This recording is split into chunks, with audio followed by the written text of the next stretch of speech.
एक धर्मांतर विरोधी कायदा लाना चाहिए, ऐसी मांग हम कर रहे हैं।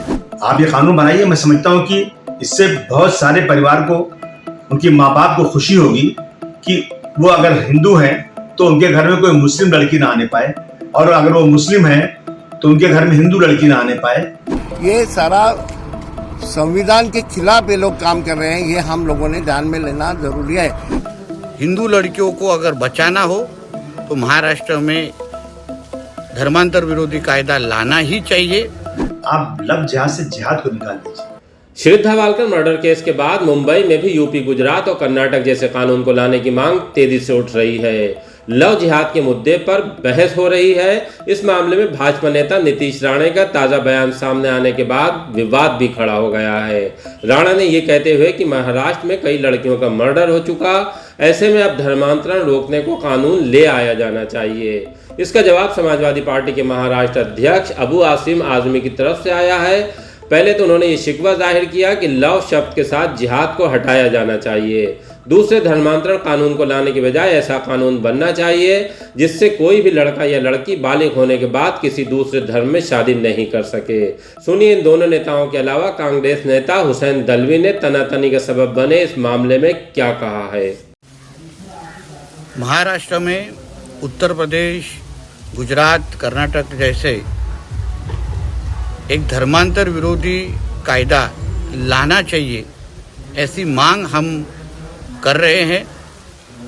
हिंदू लड़कियों को लव जिहाद के नाम पे फंसाया जाता है, आगे जाके बेचा जाता है और काफ़ी केसेस में उनका मर्डर भी किया जाता है। ऐसे बहुत सारी घटनाएं आज महाराष्ट्र में हो रही है। हिंदू लड़कियों को अगर बचाना हो तो महाराष्ट्र में धर्मांतर विरोधी कायदा लाना ही चाहिए। और मुझे इस बात का समाधान है कि महाराष्ट्र की हिंदुत्ववादी सरकार जल्द ही लव जिहाद विरोधी कायदा लेके आ रहा है।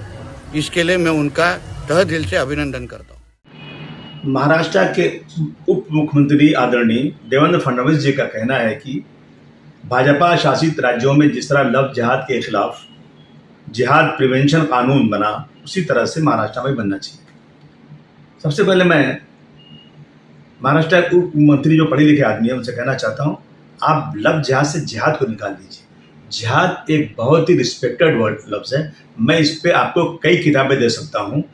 जिहाद कोई लुच्चे लफंगों जो किसी की बहन बेटियों को से शादी करें और वो धोखे से करें, ऐसी जगह पे जिहाद को इस्तेमाल करना एक बहुत बड़ा जुल्म है।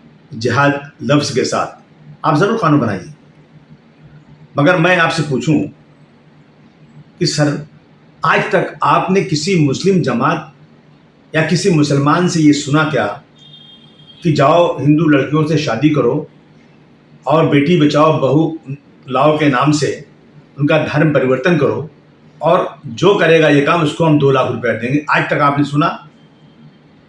लेकिन मैं आपको दिखाऊंगा स्टेटमेंट। आगरा के अंदर कबायली लोग बैठे थे, उनको ले जाकर कहा ये हिंदू बन गए, धर्म परिवर्तन।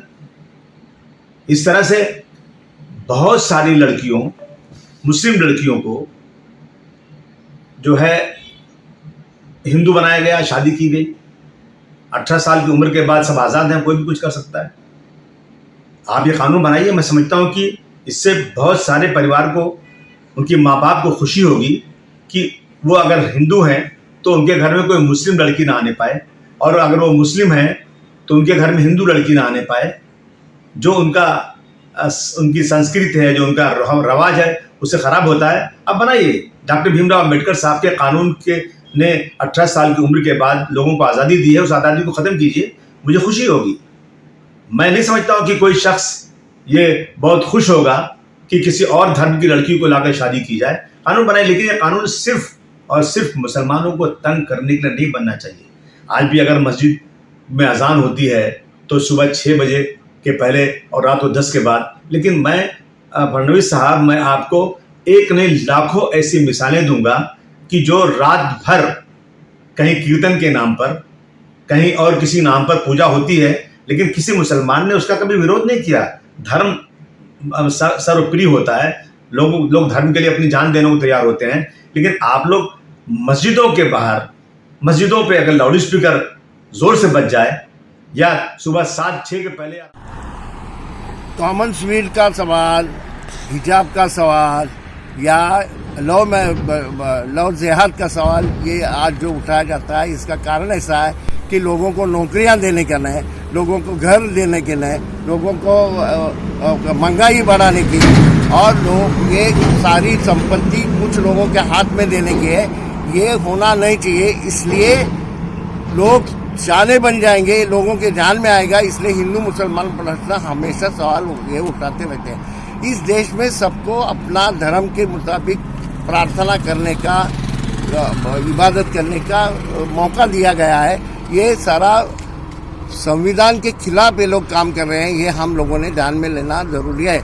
कॉमन सिविल करने का, सिविल कोड करने की बात चलती है, क्या आपको करना है दिखाइए ना। मुसलमानों में बहुत सारी अच्छी बातें हैं कि मुस्लिम औरतों को आधा हिस्सा दिया जाता है, भाई के आधे हिस्सा प्रॉपर्टी में दिया जाता है। क्या आप देने के लिए तैयार हैं? क्या देने के लिए तैयार हैं कि नहीं, बोलिए ना। आप जो वहाँ अच्छा है वो लीजिए, आपके इधर जो अच्छा होगा ले लीजिए। ऐसा कॉमन सिविल कोड जो बनाना चाहते हो उसका ड्राफ्ट तो बनाओ। कभी बनाएंगे नहीं, और ज़्यादा मुसलमान को घबराने के लिए कॉमन सिविल कोड की बात करेंगे। किसने किससे शादी की, वो क्या ये करना चाहिए? ये क्या फडणवीस तय करेगा? क्या कैसे चलेगा? वो क्या शाह तय करेगा? क्या उनको क्या अधिकार है? शादी हो सकती है ना ऐसी। मेरी शादी वैसी हो गई है, लेकिन हाँ ये मैं कहूँगा कि शादी ऐसी होगी तो धर्म बदलने की कुछ जरूरत नहीं। लेकिन कुछ लोग वो भी करते हैं। लेकिन आज तो धर्म बदलने का सवाल ही नहीं आता। जो बदले गए हैं धर्म, या आज भी बदलते हैं, कौन बदलते हैं? बेचारे गरीब लोग बदलते हैं, क्योंकि उनको कहाँ न कहाँ समानता दिखाई देती है दूसरे क्रिश्चियन धर्म में या इस्लाम में, इसलिए वो बदलते हैं। वो आप लाइए ना, आप मनुस्मृति की बात करेंगे जिसमें ब्राह्मणों के सिवाय और सारे समाज के लिए कोई अधिकार नहीं, वो लेने के बाद आप इस देश के जो कॉमन धर्मांतर होता है वो किसका होता है? देखिए वो बंद करिए ना। पहले सबको अधिकार, समान अधिकार दीजिए ना। संविधान में जो दिया गया है वो सारे औरतों को समान अधिकार दीजिए, दलितों को दीजिए, आदिवासियों को दीजिए। वो देने का नहीं और इस तरह की बातें करने की, और ये उनको उसमें कुछ ये नहीं है क्योंकि ये ऊपर के जात के लोग जो है वो धर्म भी नहीं मानते।